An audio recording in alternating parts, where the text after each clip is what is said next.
All right. Hello, everybody. So it is the top of the hour and we're going to get started. Welcome to today's Reviving Veterinary Medicine webinar. We're so excited to have you all here. My name is Corinne Carter, and I'm one of the veterinarians that works with Purina.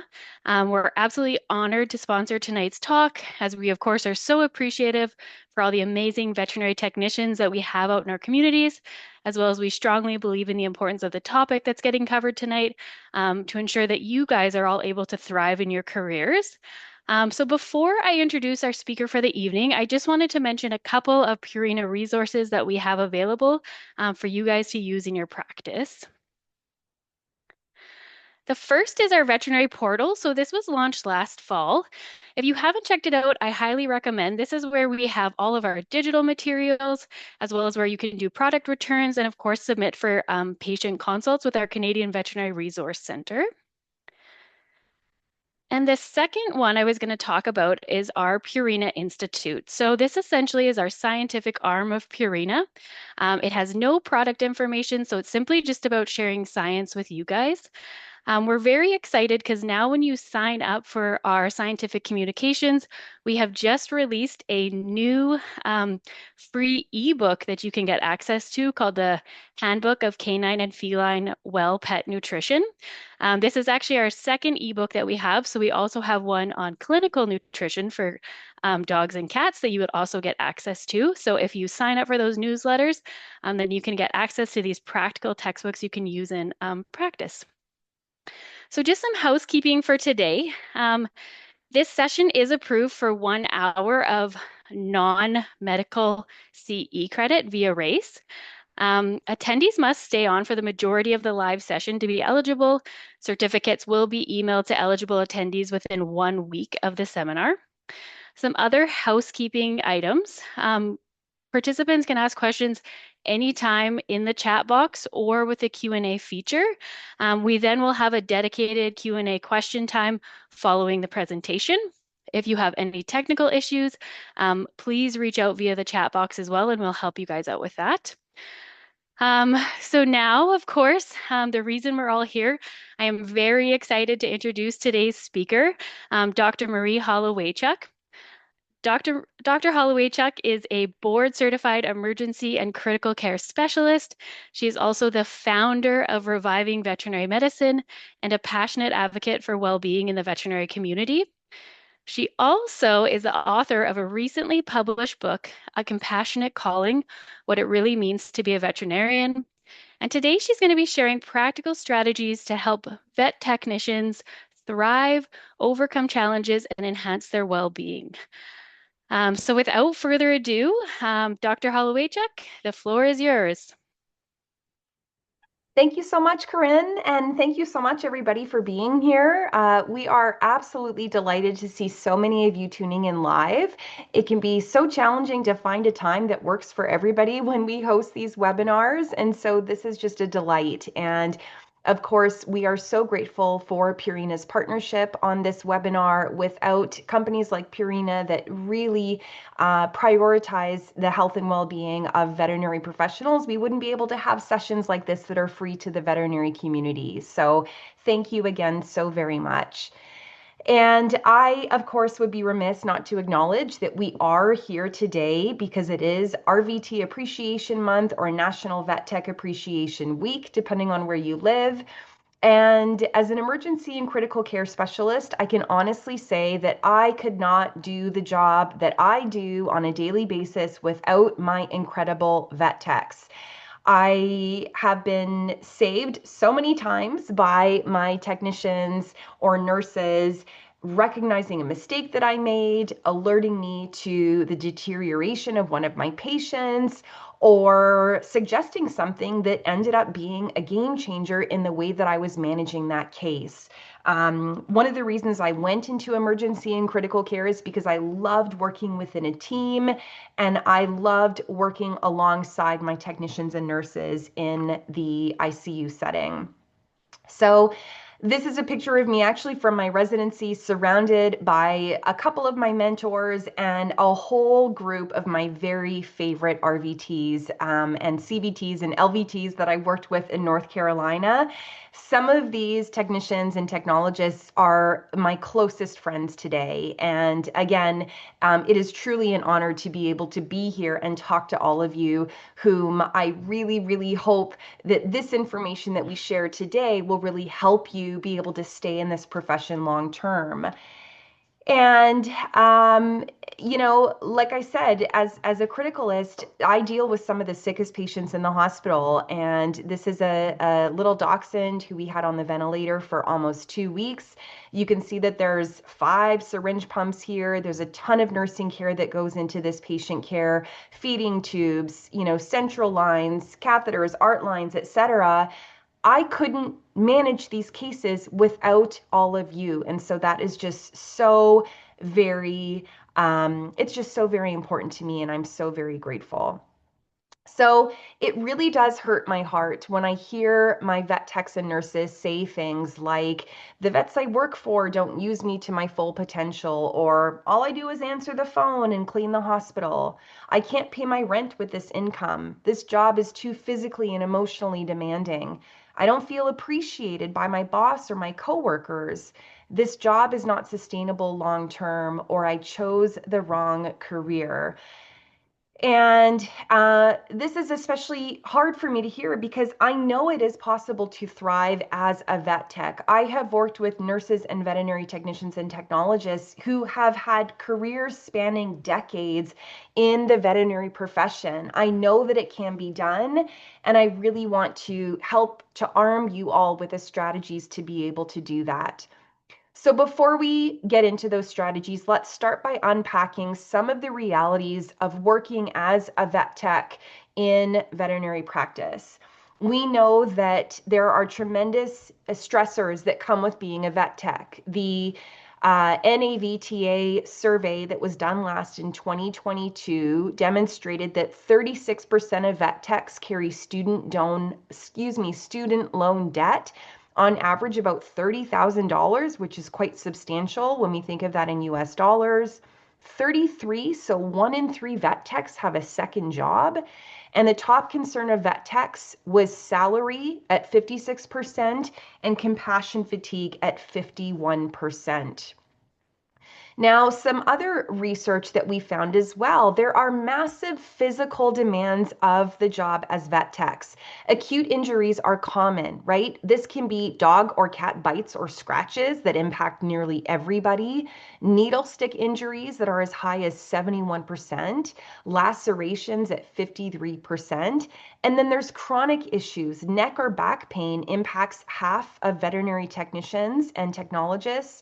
Allergies impact 39%.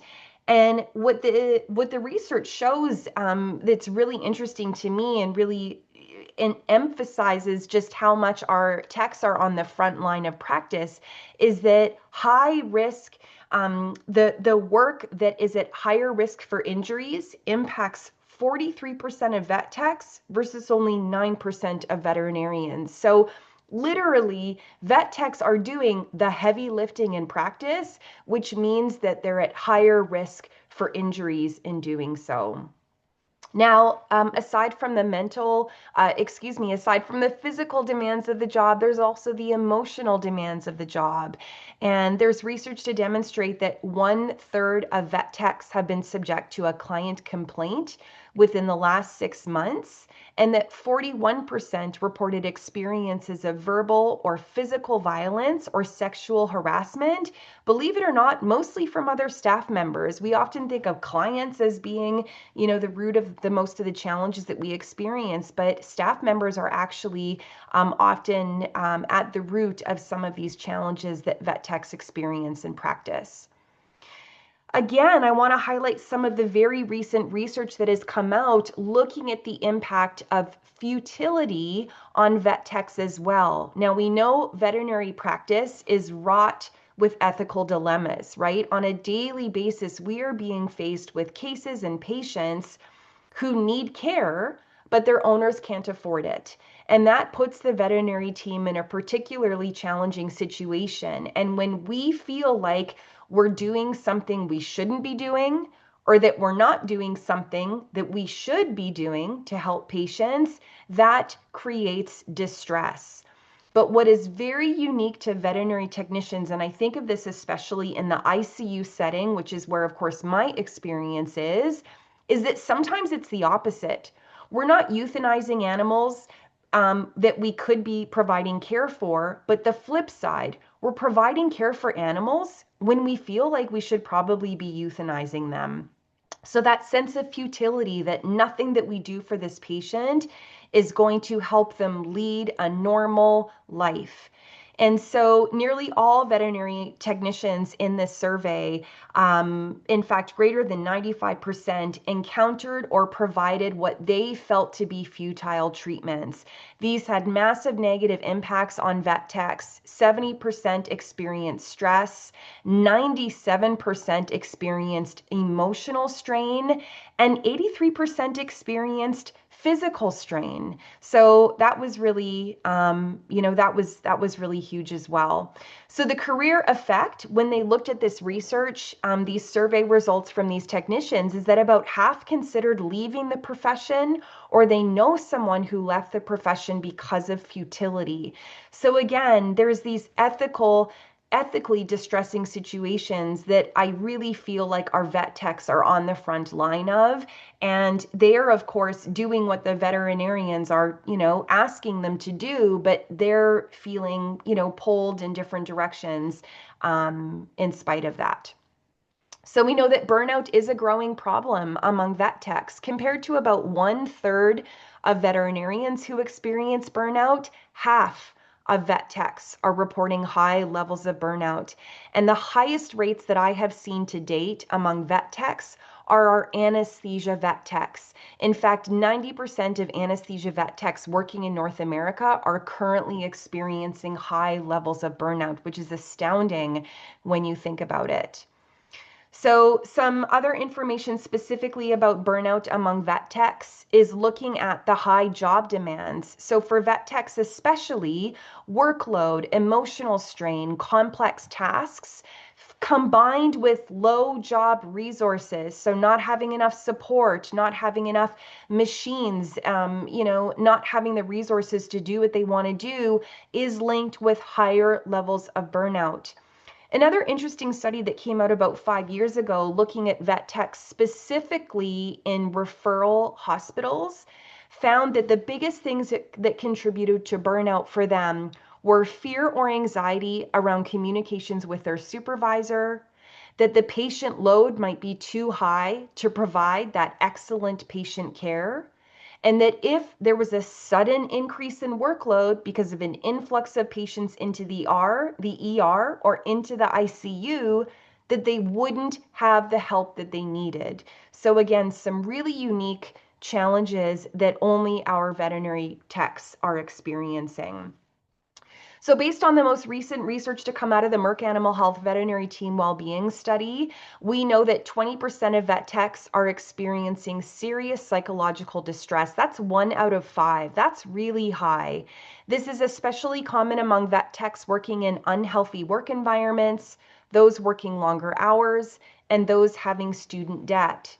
Veterinary techs who are less likely to experience high levels of psychological distress are those with positive coping strategies, which we're going to talk about, those who are engaging in healthy activities, and those who are exhibiting work-life balance. We also know that half of vet techs have moderate well-being scores, meaning they're getting by as far as their well-being goes.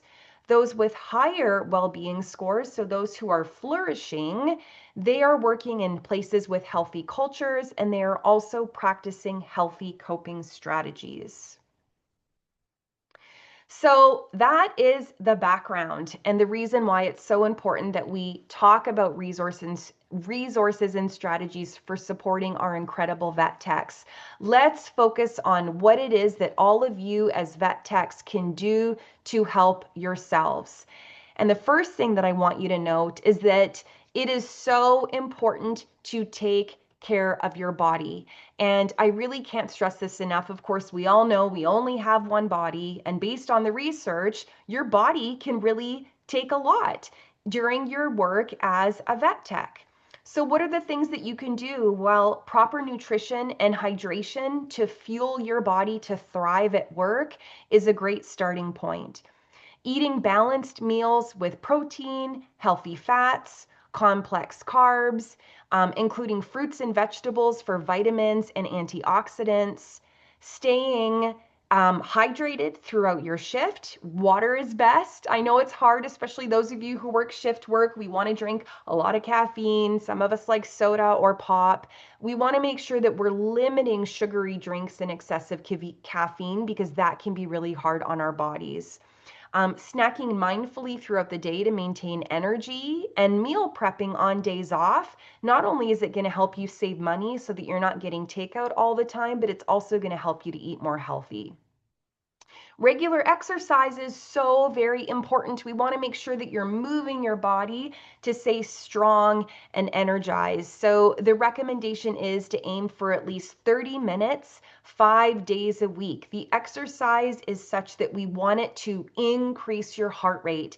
That is going to enhance your cardiovascular health, and it's also going to have an impact on your mental health.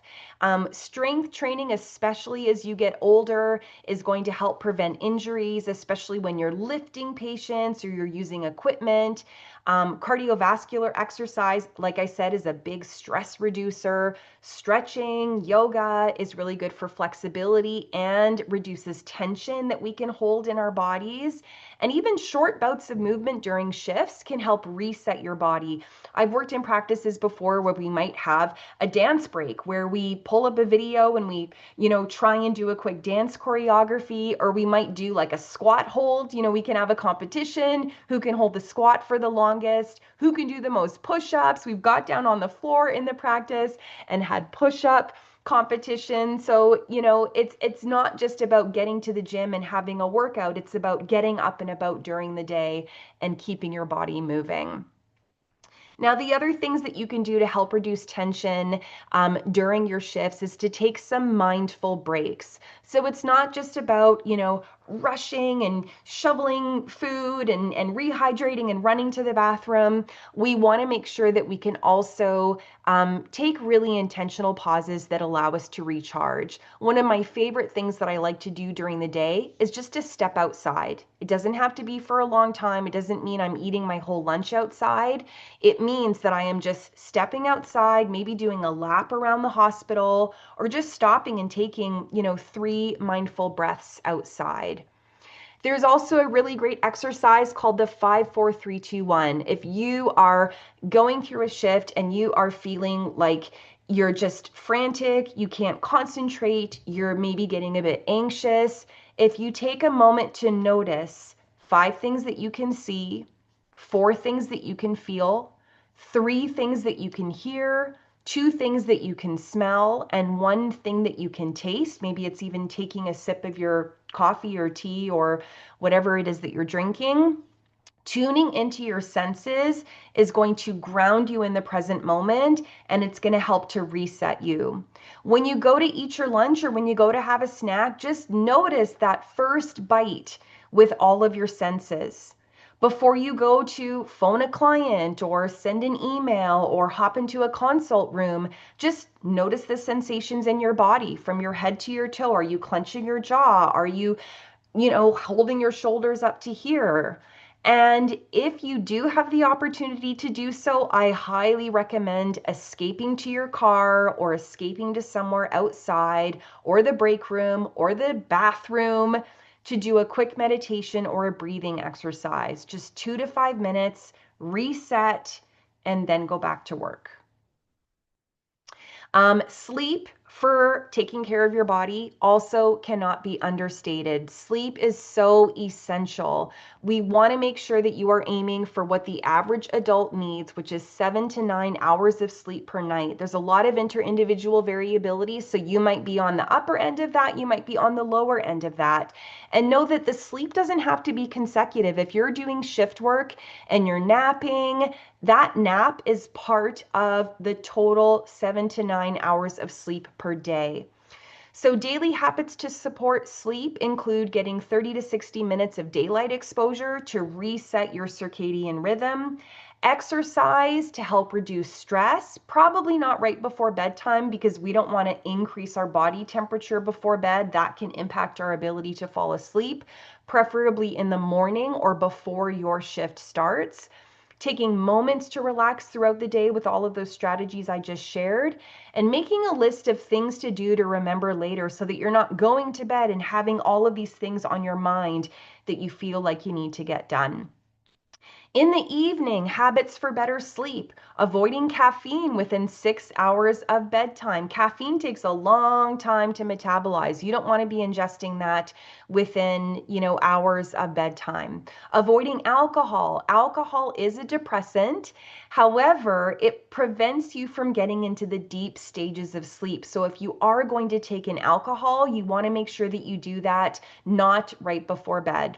Same thing with taking in any food that is going to cause indigestion and going to bed consistently at the same time. Sometimes this means setting an alarm. We set an alarm to wake up, set an alarm to go to bed. Okay, I want to be in bed by 10 o'clock. So at 9:30, I'm going to set an alarm, and that's going to be the trigger to do my bedtime routine. Ideally, every night or every day, you are doing the same routine. Ideally, that routine does not include electronics. Supplements that can be helpful for sleep as well include calcium if you need that for bone density, magnesium, passion flower. And if you're somebody who does struggle with sleep, there's some great apps. On iTunes, you can listen to Sleep With Me, which is a really boring, monotone storytelling podcast to help you fall asleep. And then, of course, on Insight Timer, which is a free meditation app, there's sleep meditations or there's yoga nidra to help you fall asleep. And of course, you want to make sure your sleep environment is optimized. So keep your electronics out of the bedroom. Having the phone on the bedside table is just too tempting to want to check it before and during your bedtime. So try to keep that out of the room or at least out of sight. Pets are great in the bedroom. They actually help most individuals to have a better sleep, but not when they're in the bed. So dogs in the bedroom especially can be very settling for the nervous system, but not in the bed where they're going to disrupt your sleep. Use an alarm clock, not your phone, so that you can keep your phone out of the bedroom. Invest in a comfortable mattress and pillows, especially for those of you who are doing shift work. You want to make sure that your room is soundproof, light-proof, or use, white noise as you need. And only use your bed for intimacy or sleep. Don't use your bed to, read books, to talk to your partner, to scroll social media, to finish up, work-related tasks, because then that becomes very confusing to the mind and the body in terms of what you should be doing in bed. Okay, some other things to do with the body are careful lifting. So use proper body mechanics. Like we say, bend at the knees, not the waist. Lift with your legs, not your back. If there's heavy patients or equipment that you have to lift, ask for support or use lifting aids whenever possible. Needle safety, of course, I don't have to tell all of you this. I know that you know, but again, always following Sharps protocols. Recapping needles, believe it or not, is one of the biggest risk factors for needle stick injuries. So you can give the injection and you can put it right in the Sharps container. Dispose of Sharps immediately in those containers and stay aware and focused during injections. That is not the time that we want to be distracted. And take advantage of your benefits. One of the things that came out of the NAVTA survey most recently is that vet techs are having more and more benefits, which is really, really great. So, vaccinations, take advantage of those. If you are able to get a free rabies shot or a free tetanus update, take advantage of those. If you have physio or massage therapy benefits or other wellness initiatives offered by your practice or your employer, take advantage of those. I can't stress that enough. And Danielle asks, can you mention the name of the app again that offers free yoga nidra on Apple devices? So this is actually, it's not just Apple, but the app is Insight Timer. So Insight Timer is the free meditation app. On iTunes, there is the Sleep With Me, which is actually just a podcast that you can subscribe to on iTunes that has those stories. So sorry, I went over that really quickly. Thank you so much for asking. Okay, so go to the doctor and use your sick days. I think, again, I think sometimes we feel like we've got to just power through when we're not feeling well. And this is still an area where I think we need improvement for our vet techs. I still talk to a lot of vet techs that don't have sick days. If you do have sick days and you are injured or sick, don't feel guilty about using those because early intervention will prevent a longer absence. And so we don't want you to have to use unpaid time if you are not feeling well. Okay, so that is everything that we can do for our body. I want to talk now about communication because we know I mentioned in the challenges for vet techs when it comes to communication, communicating with supervisors, conflict within the team, all of these can create distress. So I want to share with you some strategies for managing conflict. Very often conflict is about something, right? Maybe you and a coworker don't agree on the schedule, or you don't agree on how to place a catheter or wrap a catheter or a protocol or something else. Advice that I would give for you is this. Number one, don't take it personally. The conflict, if it's about something, don't make it about someone. Focus on the issue, not the person. And get curious. Ask questions. Um, how do you like to place your catheters? Or how do you see us making the schedule better? Or what would you like the schedule to be? Really seek to understand the other person's perspective rather than proving your point. And when you do share information, make sure that it is factual, not based on feelings. When we say things like, well, I just feel really strongly about this, it doesn't carry as much weight as, well, in my experience, this is what has worked best, or when I attended CE, this is how I was taught to do it. Okay, so try to stay as factual as possible. Now, sometimes the personal conflict, sometimes the conflict is personal. It's not informational. This is when somebody, is not being kind or respectful in the workplace. So how do we handle these conversations? Well, number one, we want to describe the situation using facts. What did you see? What did you hear?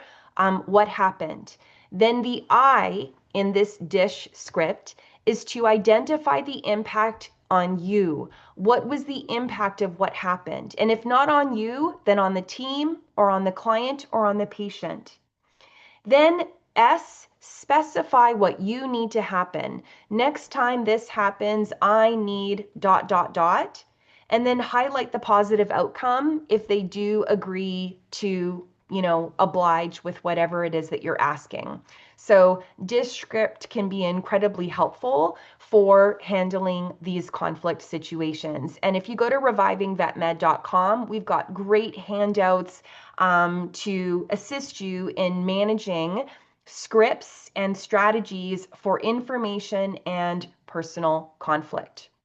Now, again, I can't stress this enough. I really want all of you as vet techs to recognize that you deserve to have boundaries.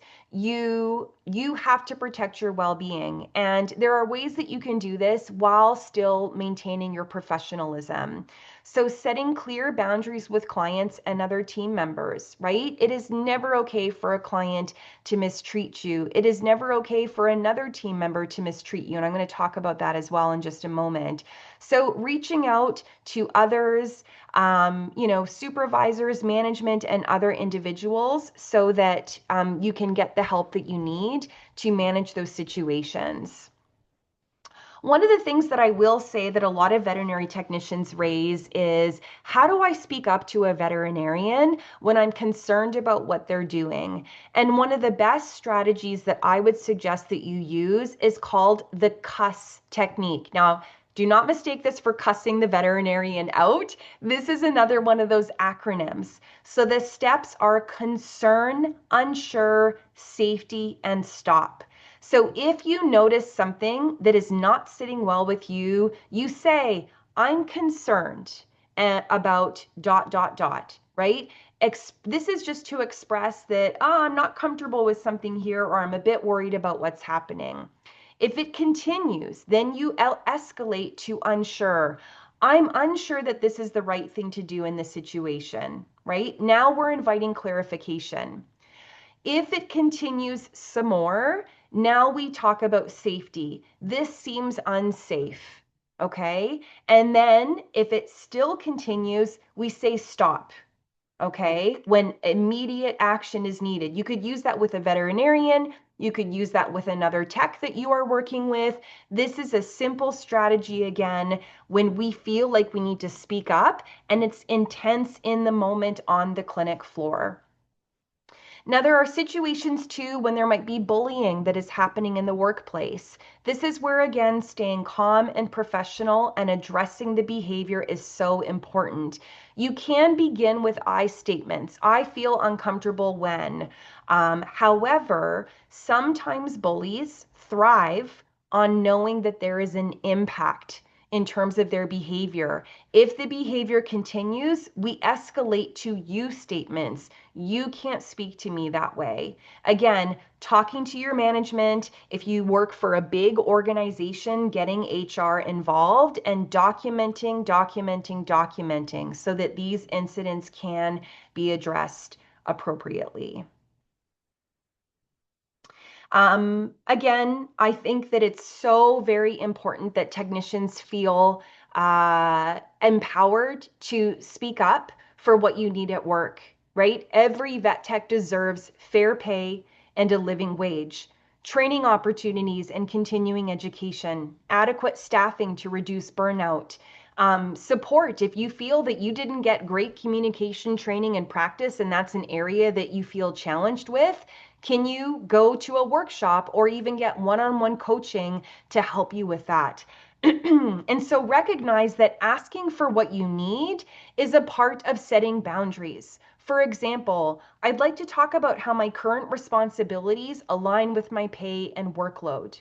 Or are there CE funds or training options that I could access to grow my skills? Or our caseload has been really high. Could we explore adding support or adjusting schedules? Okay, so I'm going to pause there, and we're going to segue into healthy coping strategies. I know that there was an anonymous question from someone. Does this dish method work for narcissistic employers? I think I might need a little more context on that question.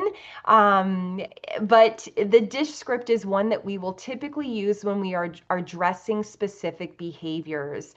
What I would encourage you to do is, rather than if you can parse out exact behaviors and things that are having an impact on you, that is what you want to identify using the dish script. Because when we default, and we do this as human beings in certain situations, when we default to generalizations or judgments or labels, unfortunately, that feedback is not helpful to the individual to know what they need to do differently, because it's open to interpretation. But when we can focus on specific behaviors and offer how we want them to be changed for next time, then that can be more helpful. And then Christy asks, what was the website for the scripts? And so, Jamie, I'll have you pop into the chat there our handout. We can pop a link to the handout for the scripts, and all of you are welcome to download that. Okay, so when it comes to healthy coping strategies, this was a big thing that we saw in the Merck veterinary well-being research. So what exactly does this mean? Well, one of the healthy coping strategies that has been borne out in both the human and veterinary literature is debriefing. This is the opportunity to process and lighten your mental load. So if you're dealing with a tough case, or there's a distressing situation. It could even be after an intense CPR, right? Lots of different situations here. It is important to unpack that in some way. Now, debriefing can range from a 2-minute conversation after CPR to just check in. How did that go? How's everybody doing? What were our challenges? What can we do differently next time? To as long as a 90-minute formal debriefing. At the end of the day, we want to focus on what went well versus what felt difficult. And even more importantly, we want to talk about how we're going to cope. How are we going to integrate what just happened and process it and move on so that we're not continuing to unpack that outside of work or the next time that we come to work? So we do have a handout on critical incident debriefing. This really highlights what you can expect after there's a distressing event in the hospital. It's normal to have physical, mental, emotional, and behavioral responses. And the other part of this handout is highlighting healthy coping strategies. So again, that is something that everyone should be able to have access to as well. One of the other things that I would say is that very often, like I highlighted at the beginning, our vet techs are in the throes of these ethically challenging situations, whether it's futile care, whether it's, seeing that a blocked cat, for example, is getting euthanized, and we feel badly about that because we know that they could be treated. And so what I would say is that it is so important in those situations, by way of a healthy coping strategy, to talk about these challenges with your team. Maybe you talk about it during a staff meeting or when you're undergoing case rounds, or maybe it's just an informal check-in. Talking to your veterinarian who's helping you with a case, or talking to the other assistant or somebody that you have on the floor with you. When you do have concerns, you want to make sure that you can escalate them, right? We do really look to our vet techs to really be a temperature check for us often in some of these cases. So if you have concerns, know that know where to go with those concerns, whether it's to the attending veterinarian, whether it's to your practice manager, or maybe even the practice owner or a regional manager. Again, really getting in the practice of ethical reasoning and decision making if something is unsafe, knowing that you have the capacity to step up and talk about it with that CUS acronym that we talked about. And again, questioning when things go wrong and having patient welfare always at the core of what's most important. I will say that we've got some really, really excellent resources for vet techs, including support groups. You can connect with the Veterinary Hope Foundation. There's also some great vet tech Facebook groups. These offer opportunities to share experiences, to vent safely, to talk about coping strategies with other people who get it. The great thing about the Veterinary Hope Foundation is that it is moderated by mental health professionals, and these are free. These are support groups that come together regularly at no cost to you, thanks to it being a nonprofit organization and their supporting sponsors. So check out the Veterinary Hope Foundation if you have not heard of that or had the chance to engage with that already.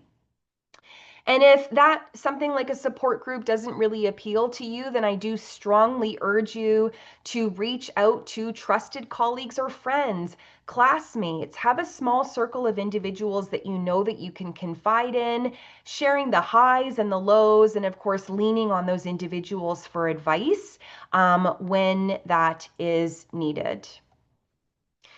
And at the end of the day, I don't want to oversimplify the challenges that we are facing by saying that self care can be a band aid, but I do want to really reinforce the fact that self care is not self indulgence, that it is really important for the work that all of you are doing as care providers. And I want to stress that this is not just, taking a bath and eating dessert. These are intentional choices that we make each and every day. And ideally, we want our self care to be very holistic. We want it to encompass all 8 dimensions of wellness. So, for example, we have, or before we get into examples, it's not also just about being holistic, it's also about being strategic.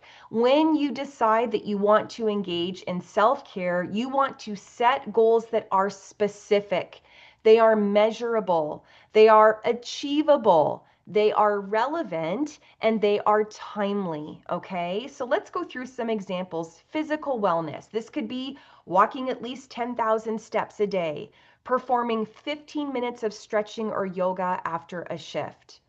For emotional wellness, another dimension of wellness, practicing 5 minutes of deep breathing every day, keeping a gratitude journal or writing down 3 things you're grateful for at the end of each day.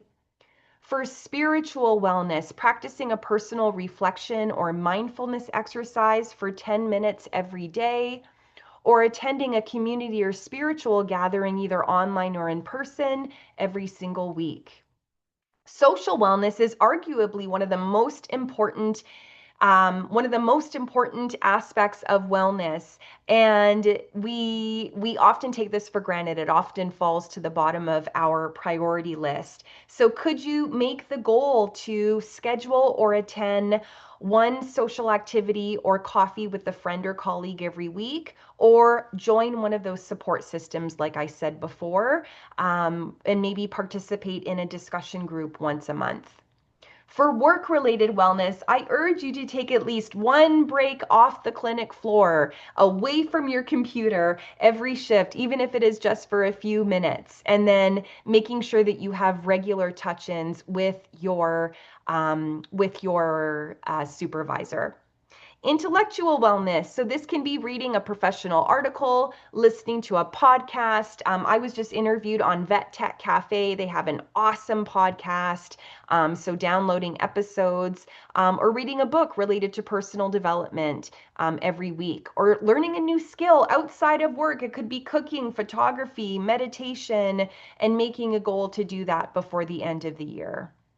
And then last but not least, environmental wellness. So this could be spending out time outside every day for 15 minutes or once a week, saying, I'm going to declutter a closet, a drawer, a room, something, because of course we know that our environment has a deep, deep impact on our mental health and well-being. So those are just a few strategy. Oh my goodness, and I almost forgot one other very important. This is the last but not least dimension of wellness, and that's our financial wellness. So some goals that you could use with your financial wellness are to create a monthly budget and track all of your expenses over the next 3 months, or to save $20 a week for the next 6 months. And maybe that is something that you use for your emergency fund, or maybe you're saving up for something specific in terms of your finances. So financial well-being really cannot be understated. And again, I go back to that research that we shared earlier when we talked about student debt being closely linked with burnout for vet techs and being top of mind in terms of salary and income when it comes to vet tech well-being. So we want to make sure that we are prioritizing paying off debt and building savings whenever possible. Even if it is just $5 a week, just start with what is manageable. consider working with a financial advisor. There's a lot of advisors out there that are happy to work with you for free. And the Merck Animal Health Veterinary Wellbeing research does show that working with a financial advisor reduces burnout and boosts well-being. And then there's lots of other podcasts, apps, and workshops that you can take to learn financial skills. And I just recorded a podcast interview that was released today on financial well-being for vet techs. So I interviewed Grace Wu Ursery, who is the Vet Money Geek, and we talked specifically about how we can support the financial well-being of vet techs. So strongly encourage you to download that episode, share it with your friends, excuse me, and so on. Okay, so I want to not put all of the onus on the vet techs in the audience today, but also some onus on our practice managers and owners, because it is not just about the vet techs engaging in self-care, managing their finances, taking care of their body, etc. There are some systemic issues that we want to address as well. And some of this begins in the practice. For those of you in leadership roles, we want to make sure that we are making ergonomics a priority so that we can, take care of the bodies of our technicians and other staff members in our practices. So providing lift assists, mats on the floor, stools to sit on, proper restraint tools, rotating tasks to reduce repetitive strain, encouraging micro breaks, and stretching between patients. Physical and psychological safety is also huge. This is where practice owners and managers, we want to make sure that there is a zero tolerance policy for bullying or harassment in our practices. That goes on the part of team members as well as clients. We also want to make sure that there is access to mental health support, whether that's through employee assistance programs, peer support groups, maybe it's benefits, and of course, modeling healthy communication and emotional regulation is very, very important. And it's something that, of course, I prioritize in the leadership trainings that I do as well.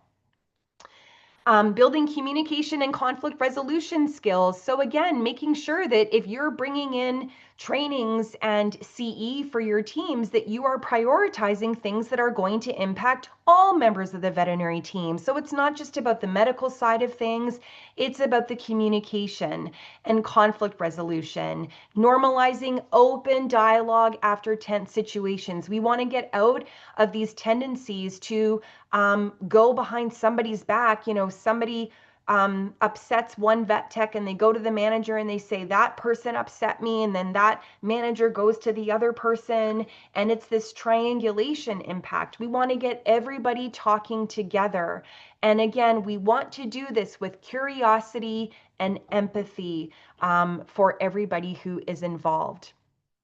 One of the big things that has come out of the research as well, looking at technician burnout, is that techs want to feel that their current job is not the job they're going to have for the rest of their life. A lot of the techs I talk to feel challenged with, gosh, how is this the rest of my life? Is this what I'm going to be doing? They want to feel as though there is career advancement and career development. So for the owners and the managers in the room, we want to give our technicians CE. We want to allow them access to certification programs. We want to support their attendance at conferences and webinars. And we want to make sure that they have the mentorship that they need to progress, or that they have the opportunity to do training so that they can do different roles within the hospital. It's also very important for our vet techs to all know exactly what is expected of them. Clear job descriptions and responsibilities, clear expectations of how they should be performing. And again, making sure that if they are licensed or skilled in certain areas, that we are using those skills in the veterinary workplace. We want to make sure that we are elevating our technicians and we are using them in a good way to their full capacity. And again, at the end of the day, recognition and reward is so very important. Many individuals leave their jobs not because they don't like their job or they don't like their team, but because they don't feel recognized. They don't feel appreciated. So, for our owners and managers out there, give your vet techs recognition, and not just during National Vet Tech Week or RVT Appreciation Month, all year long. Celebrate milestones, give feedback that highlights the impact that they are having on the clients or on the team. So very important. And the research actually demonstrates that vet techs feel the least appreciated of all the veterinary team members. So it is so important that we work hard to rectify that. Another big impact that we can have on vet tech well-being is to create predictable schedules and support systems. Make sure that our technicians know what their schedules are ahead of time, that they have time off for rest. If the caseload or workload is going to change, make sure that that is communicated and that there is backup support in the event that things should get really busy in the workplace. And of course, at the end of the day, we want to make sure that our technicians are involved in decision making within the practice as well. Techs are at the heart of what we do, whether it's workflow, protocols, using equipment. We want their involvement. We don't want their involvement to be an afterthought. We want their involvement from the beginning. So getting their input, including them in team meetings and problem solving discussions, and acknowledging that they have frontline expertise and their voice is important to be heard. And again, I can't stress this enough. When there are client complaints, we want to make sure that our vet techs are protected. We never want our team members to be blamed unfairly. Gone are the days of the client is always right. So supporting our vet techs, debriefing as a team and discussing what we learned together, and providing that emotional support and follow up when we have those difficult situations unfolding in practice. So the research on a recent study that looked at well-being and vet tech retention in vet medicine showed that skill development, task predictability, and recognition were key for keeping vet techs in practice, and that positive team relationships, control over their schedule, feeling valued, and career growth opportunities were also very important. So those are the things we want to prioritize. So I apologize. I know some of these pictures are a little bit blurry, but these are just a few of the incredible vet techs that I have known and have worked with in my career. It is not, it just, I couldn't do the work that I do without them. I have troubles, putting that into any other words other than to say, it is possible to stay in this profession long term and to love it, not just get by. And these are just some of the few individuals who I have witnessed getting there and who have helped me to get where I am along the way. So I can't stress it enough. Thank you so much to each and every one of you for all that you do. And I really hope that you are being celebrated this week and this month, and of course, throughout the entire year. So I wanted to share, especially for those of you who might be leaders on the team, we are doing a promotion for RVT Month and Vet Tech Week where we are offering 20% off all coaching packages for any individuals who schedule an intro call for coaching during the month of October. So for those of you who are here, are vet techs, and you're like, we don't have benefits, we don't have, EAP and these things, if you really feel like you could benefit from coaching to help you with your resilience, to help you with communication, whatever it might be, talk to your manager or your owner about covering coaching for you. This could be a wonderful thing that they could offer, especially in lieu of or in addition to continuing education. So this is going to be available to all of you as well. Otherwise, thank you so much to Purina and Corinne specifically for being here. We really couldn't offer our webinars like this without the support of Purina and other incredible organizations that really do value vet techs and the work that they do. So for all of the resources that we shared, and I know Jamie has been busily putting things in the chat. And for new resources that we create, we share these every month in the Reviving Vet Med newsletter. You can sign up for that. At the top of the month, we always share events like this. So if you don't want to miss these events, then you want to sign up for that. And then in the middle of the month, we provide resources specific for a particular topic. Sometimes it's conflict resolution, sometimes it's something else, and so you do want to take advantage of that. So thank you again so much, everybody, for joining us. And I will also reiterate that if you go to YouTube and subscribe to Reviving Vet Med, the recording from this presentation will be put on there in addition to various other resources and recordings. And if you want to attend our next free webinar, you can sign up now. Jillian Carr, who's a friend of mine, who is a financial advisor, is going to be hosting a webinar or facilitating a webinar called Slay Your Spending, because your bank account deserves less triage in January. That is coming up in November. And so if you're looking for easy and practical money tips, how to rein in your holiday spending. Jillian is hilarious. If you haven't heard her talk, she is just fantastic. She will keep it light and informative. Highly recommend that you register, and we will look forward to seeing you then.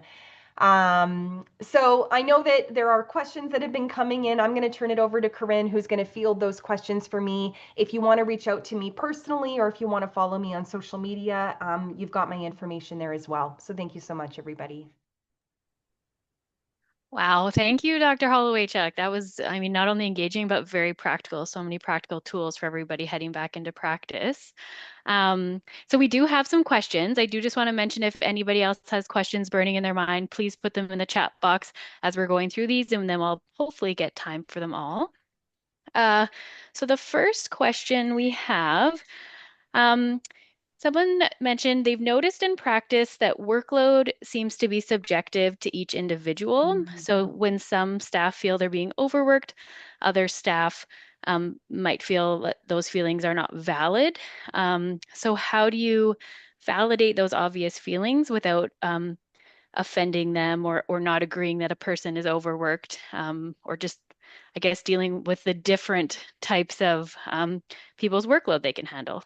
Yeah, such a good question. And I think at the end of the day, this is, perception, and perception is really the key there. And so if this person really does perceive that they're feeling overwhelmed, I think opening up the conversation, it depends on, what your role is. If you're a leader and you're helping to make sure that tasks are evenly distributed, or if you're a coworker to this individual and you just want to get an understanding of where they're feeling overwhelmed, asking those open-ended questions that don't begin with why, not why are you feeling overwhelmed or why does this case overwhelm you, but what is it about the cases that we have right now that has you feeling overwhelmed, or how can I help you to feel less overwhelmed?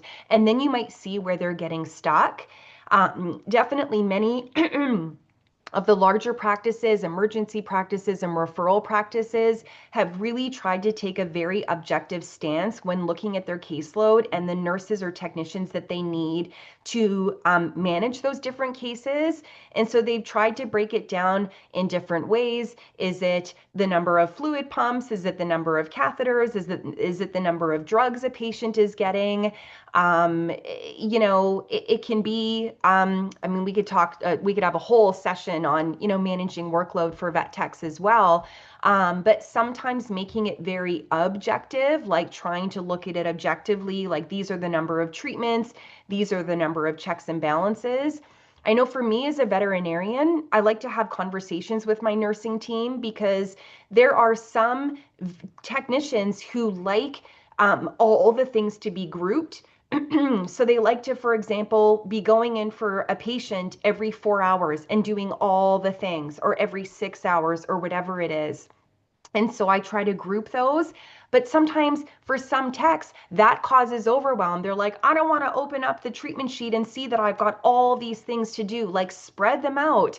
And so for those techs, they would rather go in and putter and do things with the case every hour versus having it all lumped together. So we're all different. We are all, our brains work in different ways. Some of our neurodivergent team members, those with ADHD or those with autism, are going to have big challenges when they have big situations and they don't know how to break it down. So, again, we don't know unless we have those conversations, asking the questions, identifying the overwhelm, and tailoring the situation so that it feels supportive to them. I hope that was helpful. I'm happy to offer clarification or for you to reach out to me specifically with follow up on that. Yes, she commented that that was a great answer and very helpful. Oh, So that's good. amazing. So we have a couple questions I'm going to kind of lump together about potentially what to do when it's the employer or owner slash DVM that is doing like bullying. Do you Mm, manage things differently? yeah. So, gosh, it's really, really hard.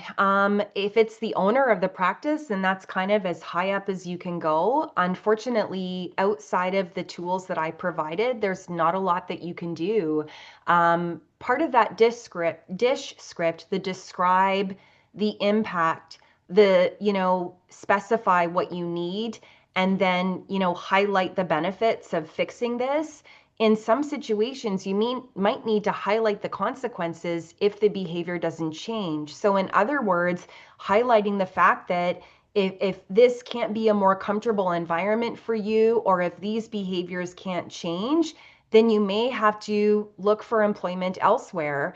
And not wanting that to come across in a threatening way or, something with animosity, but a genuine sense of like, this is where you're at. If you really highlight the impact that these things are having in terms of, the stress or the burnout or whatever it is that you're experiencing, hopefully highlighting that impact is going to make it clear to this individual, wow, I need to change. And when you highlight the consequences as well, if I don't change this behavior, I might lose this vet tech. Hopefully that drives the point home for them. Unfortunately, like I said, with bullying, we can adjust our language so that we are a little bit more pointed, using you language, etc.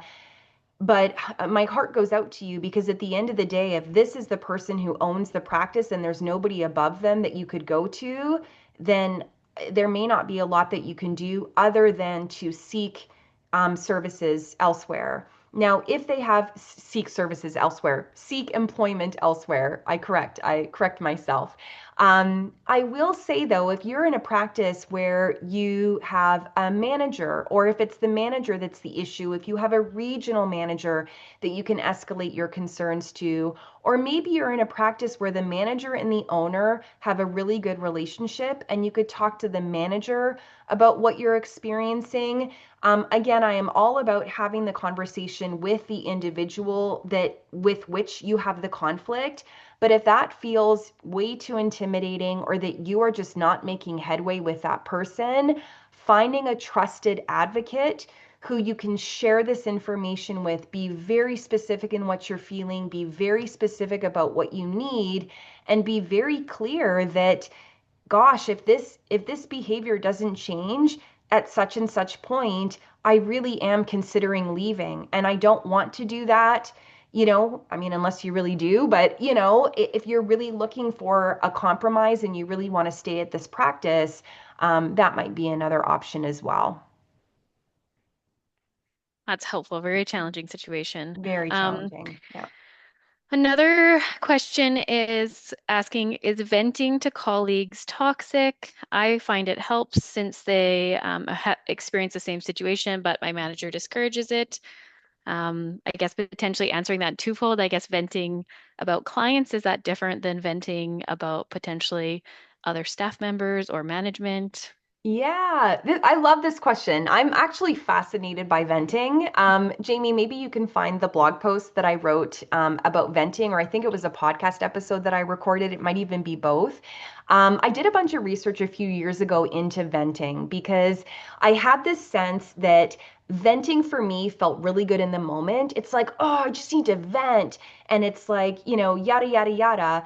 But then I didn't always feel good afterwards. Like it, in some sense, it kind of felt good to get it off my chest in the moment, but then it was like, well, now I just feel like I'm all amped up over what I was just venting over. And so the research actually shows that it depends on how you vent, okay? So if you are venting with simply the intention to just like get it off your chest. First of all, you want to make sure that the person on the receiving end recognizes that, like, hey, look, I just need to, just get this out. Then perhaps that can be helpful in the moment. But what is even more helpful and what we want to strive for is venting in order to process. So it's more of a talking it out. You know what? I had this really challenging conversation with this client or with a team member, and I need to unpack it. And the reason why that's better is because it's solution oriented. We're looking to find a way to either reconcile, did I play a part in this? Is there something I should do differently? Is there something I need to take away from this? But also, how do I get closure, or how do I process what has happened so that I can let it go? So that that venting doesn't just become perpetuated as a coping strategy, because venting on its own, what most research shows is it's not actually helpful. And I think all of us have been in practices where the venting just became habitual, and it really created a lot of negativity. And what we don't want, which is what Corinne said, is for venting to take place in front of clients and for clients to kind of catch wind of that negativity. So we don't want this to become habit. We want to be very intentional that we are looking for solutions, we're looking for processing, we're looking to unpack what happened. We're not just looking to spew negativity at the wall and then to walk away, because there is going to be some secondary fallout from that. So again, I think it's tempting to want to do that, and I'm not going to lie, I have hung up the phone and been like, oh my gosh, can I just say this? But then if I really take a step back, I want to look at that situation and say, okay, is there a way I could have handled that differently? Or what is it about this situation that has me so worked up? Really, we want to build that emotional intelligence. We don't just want to constantly deflect back to others what is happening to us. Because at the end of the day, it's not happening to us, it's happening, and we are also playing a role in that to some degree. So I don't want to get too existential or heady at this time of the evening, but that's my advice that I would give. Oh, I love that. I look forward to listening to that or reading that blog post. Um, Somebody asked how to deal with being the only staff member without children. The parents always insist on having work-life balance, but expect Yeah. me to pick up the slack. Yeah. I feel for you. Up until I was 40, I did not have children, and then I had my daughter, and it really truly changed for me.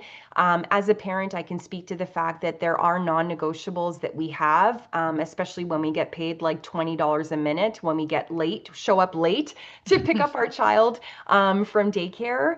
But at the end of the day, every team member is just as important. Just because you do not have children yet, or you are choosing not to have children, doesn't make your time any less valuable. So opening up that conversation, not being afraid to say, hey, look, I know I don't have kids, and I know I don't have pressing daycare schedules that I need to adhere to, and I have some other things outside of my work that are still very important to me, and I'd like to find a way to make sure that those are prioritized as well. Okay, so making sure that you're voicing that. Again, we talked about in the presentation, standing up for what you need. We all have needs, and it might not be for kids, it might be for pets, it might be for parents, it might be for a partner, it might be for yourself. So own that and don't feel like your needs are any less valid. And if you feel that they're not being considered as important in your practice, I think that warrants opening up a conversation, asking some questions. Again, I go back to those open-ended questions that don't start with why. How can we make sure that some of the things that are my priority also, carry the same weight as, for example, some of the needs of the parents at the practice? It's a really great question. Absolutely. We have a couple more. Are you okay to keep going? Yeah, let's do a couple Okay, more. perfect. So the next is asking, how do I work through pushback from management and coworkers regarding growing a close friendship with a vet and a tech? Why is this frowned upon at some clinics, or is that just my specific clinic? Oh, that's such a great question. So I think that's a really personal decision on the part of individuals within the team. I talk to a lot of vet techs specifically who have moved up in practices where they became a tech lead and then they became a hospital or a practice manager. And there's this struggle on the part of those techs that is like, okay, so now I'm in a leadership role and these are my friends. And how do I balance that? And again, this goes back to individual needs and boundaries. Everybody is different. For some leaders, it is an easier boundary to just have a personal rule. I'm not going to be friends with the people on my team because they feel challenged to navigate those situations when they do have to put their manager hat on. Now, in other circumstances, there are communication tactics where a manager can say to a team member that also happens to be a friend, hey, I'm going to put my manager hat on now and I'm going to have a conversation with you, not as your friend, but as your manager. That's something that is very individually dependent. And it's not something that I can give an answer for in terms of what's right or wrong. That is really what is right for the individual. I know that for me as a leader, I've kind of waxed and waned with this when I was in academia, especially when I was, a new academician. I had just finished my residency. I had residents. The residents were sometimes older than me, sometimes they were my age, and I was their mentor. And of course, we became friends. We were very close. We spent a lot of hours working together. And there would be times where sometimes I had to give them feedback or I had to be in a place of leadership or mentorship, and I did feel sometimes like the waters were a bit muddy, and I cultivated the skills to be able to navigate that and have those two in separation. So again, this comes down to communication. I love the words of Brene Brown: clear is kind. So making sure that it's clear, hey, we're hanging out as friends. Like, these are, what I tell you now as a friend. We're going to keep this between us as friends, yada, yada. Versus when we're at work and we're working together, I'm going to have my mentor hat on. And, I might, our interactions might be a little bit different because we're in a professional context. And hopefully that can be managed. I think, to be honest, as I get older, and I have less in common with my nurses and my techs, and from a personal perspective, I do, it's a little bit easier for me to kind of keep those relationships separate, but it doesn't mean I can't have fun with them at work. It doesn't mean we can't joke around and that I don't consider them friendly colleagues. It's just that I might not hang out with them outside of hours, and again, that's what works for me. Everybody's encouraged to do what works for them. I love that. So last question is kind of dealing with different personalities in the clinic, and what would you say is the best way to help handle situations when you might be a very independent employee, but your coworker is very sensitive, and if something happens, it takes them hours to gather themselves, and potentially then they're, rude the rest of the day. Aw. How would you handle those types of situations? Oh my goodness, this is so nuanced. I feel like we could have a whole session on interpersonal communication. This is a big challenge. And, I go back to some fundamental strategies. Um, you know, First of all, we are all so different, as you said, in terms of personalities. So everybody communicates differently, everybody handles stress differently. Some people don't handle stress very well. They don't handle feedback very well. And that's not a bad thing. That is just it's a personality trait. It's called neuroticism. Neuroticism is the trait whereby individuals may be more prone to emotional distress in the face of stressful situations. And so those individuals are going to take more time to unpack things, and they might have coping mechanisms like shutting down, withdrawing, getting frustrated, whatever it is that you might be seeing.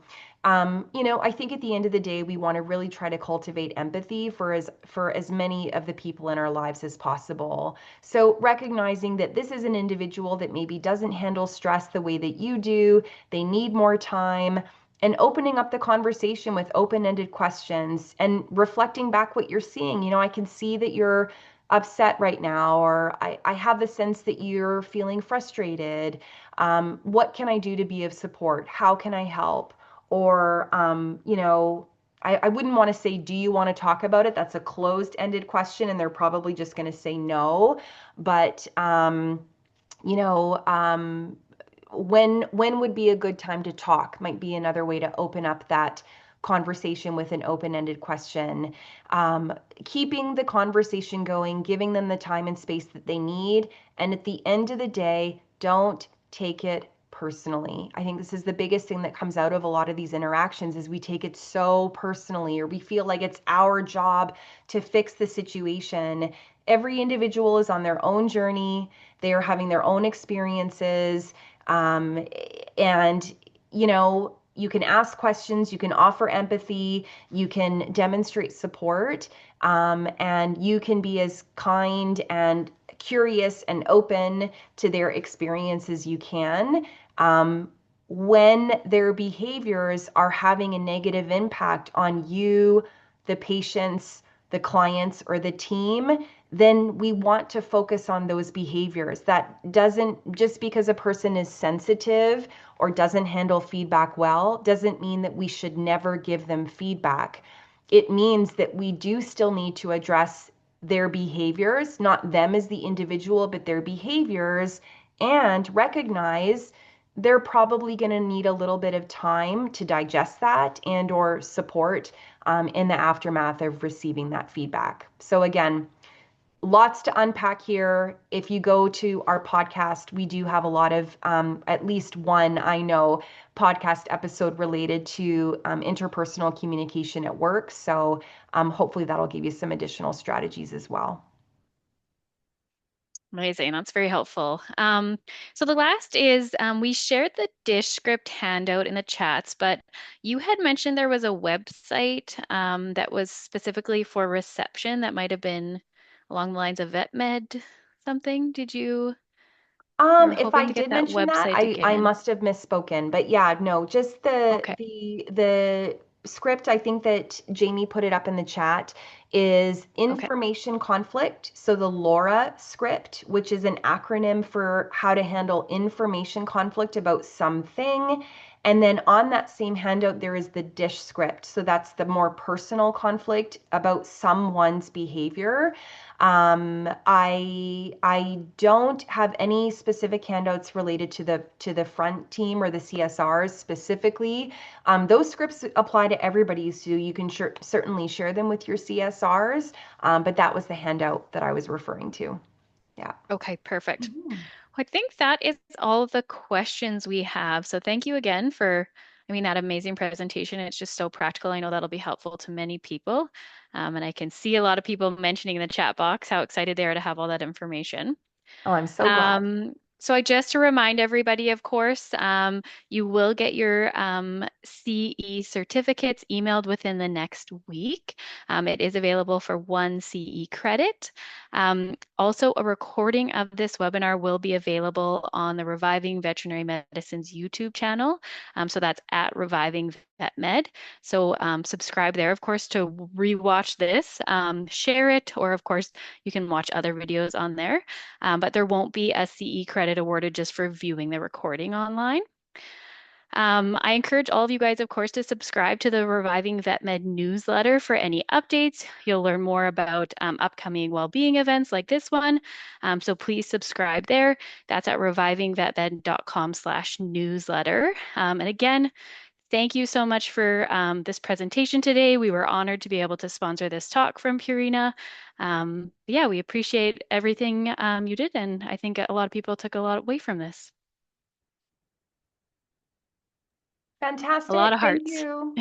Thank you, Corinne. Thanks. I'm seeing some really kind comments in the feedback, so in the chat box. So thank you so much, everybody. I know we've gone over, so thanks for those of you who are able to stick around. Please do know that you can share this recording, and we hope to see you next time on another Reviving Veterinary Medicine webinar. So have a wonderful rest of your night, everybody, and thanks again to Corinne for doing such an amazing moderator job. Thank you so much. Yeah, no problem. Night, everybody.